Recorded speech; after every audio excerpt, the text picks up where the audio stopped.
know about you, but I want to leave the world a better place than when I came into it. I'm an educator, and my job is to teach students.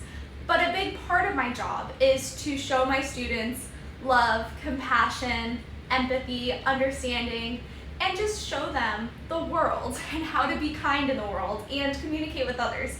Social skills is a huge part of that. I'm here to tell you how a diverse library can change the world, the future of the whole world. It's in your hands.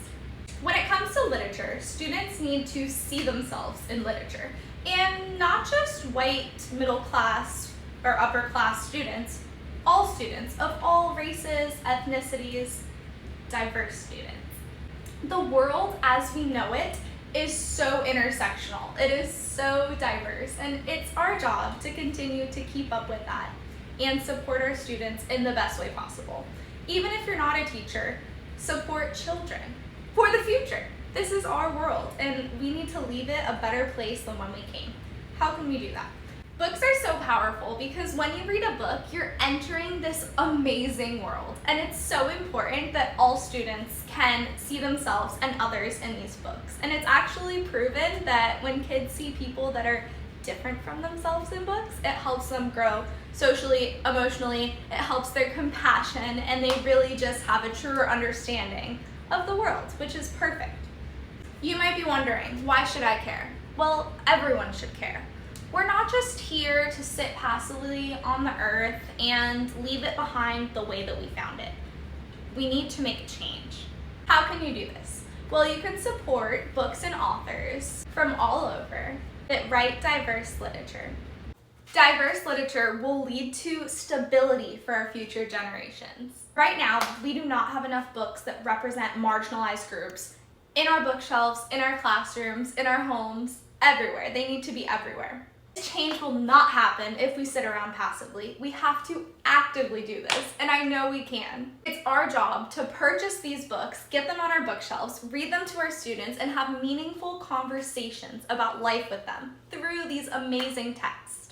If you want the world to be a more kind, compassionate, and understanding place to be in, then you need to do this. People of color exist, and we can't ignore the history of what's happened. Systematic racism is real. The Black Lives Matter movement is important.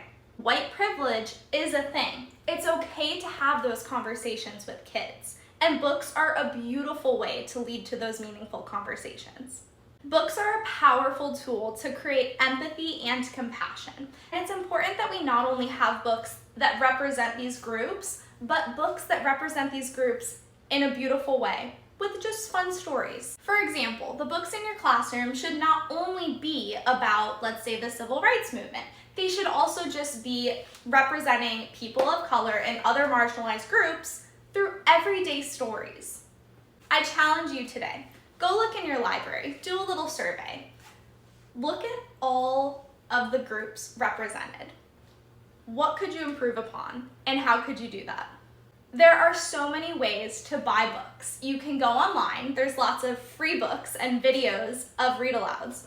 You could also go to the bookstore, which is an amazing resource. The library is another amazing place that you could go to and check out books for free. I know there's a library in your community. There's also used books that you can buy for a discounted price. Windows, mirrors, and doors are crucial when it comes to literature. We cannot have groups that do not see themselves in these books. It's our job to get these books. When kids can't see themselves in literature, it creates a very lonely environment. Sitting around and doing nothing simply contributes to the issue that we have at hand. Diverse literature can help foster so many meaningful social skills for kids that they can take with them for the rest of their life. Students in your class may not remember every single math, science, or reading lesson you ever taught, but they will remember the books that you read that showed them windows, mirrors, and doors. This is crucial. Let's look at some statistics from the amount of diverse literature in 2018. As you can see, 50% of the literature they surveyed were representing white people. This was 2018. This was not long ago. I could imagine this percentage has changed, but only slightly. we still have a lot of work to do. The fact that only 10% of African American populations were represented is absolutely atrocious. There's a lot more than 10% of these people in our world. Are you willing to make this change? It's really not that tricky. Reading, exposure, meaningful conversations equals a better society. I know we can do it.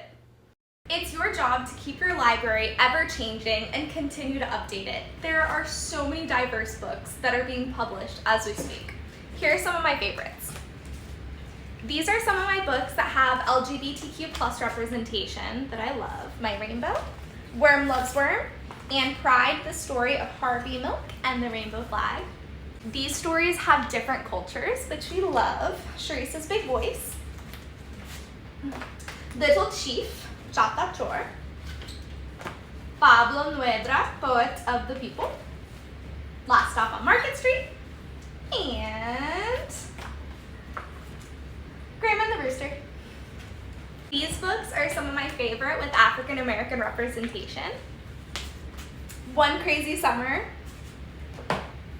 Rosa, When the Beat Was Born, Mufasa's Beautiful Daughters, The Boy Who Harnessed the Wind, this is a true story, I love this one, and The Undefeated, this is my favorite for sure. So go out there, expand your library, be brave, be the voice for your students, stand up for them, love them. I know we can do it. Together we can make a change. We can change the world by having incredible, diverse libraries. Thank you.